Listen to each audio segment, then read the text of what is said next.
बिहार के बाद अब उत्तर प्रदेश सहित कई राज्यों में एसआईआर को लेकर सियासत तेज हो गई है। बंगाल से लेकर यूपी तक विपक्ष इसे बंद करने की मांग उठा रहा है।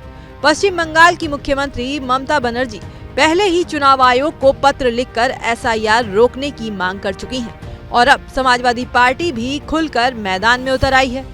यूपी में समाजवादी पार्टी के प्रदेश अध्यक्ष श्यामलाल पाल ने मुख्य निर्वाचन अधिकारी को शिकायती पत्र भेजा है, जिसमें दो बड़ी मांगे रखी गई हैं।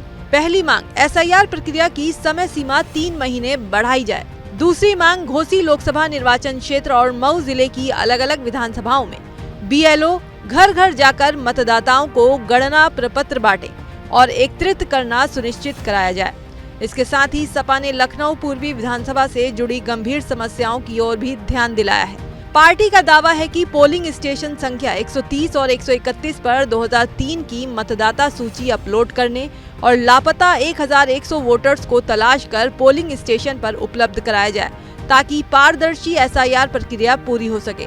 शनिवार 22 नवंबर को ही सपा प्रमुख अखिलेश यादव ने प्रेस कॉन्फ्रेंस कर चुनाव आयोग और बीजेपी पर गंभीर आरोप लगाए थे। उन्होंने कहा था कि सपा और कांग्रेस जिन सीटों पर 2024 में जीती थी, वहां ये दोनों मिलकर लगभग 50,000 वोटर्स काटने की कोशिश की जा रही है।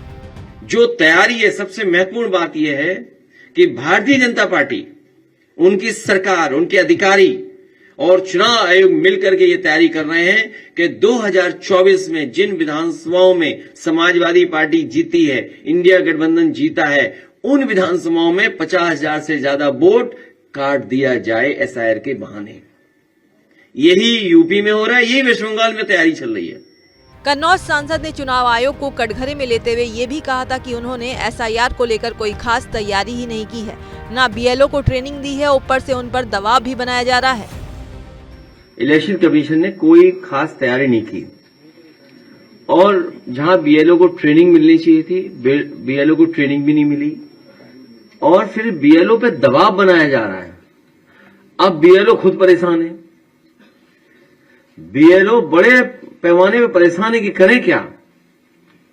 ट्रेनिंग नहीं होना, उनका पूरी तैयारी से नहीं काम करना और उनपे अब क्योंकि दबाव बन गया है, दबाव बनाया जा रहा है और जैसे जैसे टाइम कम बचेगा तो दबाव और बढ़ेगा, क्योंकि जब आप डेटा दिखाते हैं इलेक्शन कमीशन तो 99.48% आप डिस्ट्रीब्यूट कर चुके हो फॉर्म।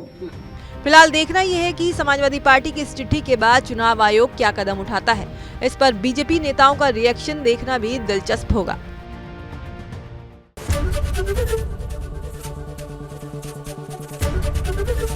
एबीपी गंगा, खबर आपकी, जुबान आपकी।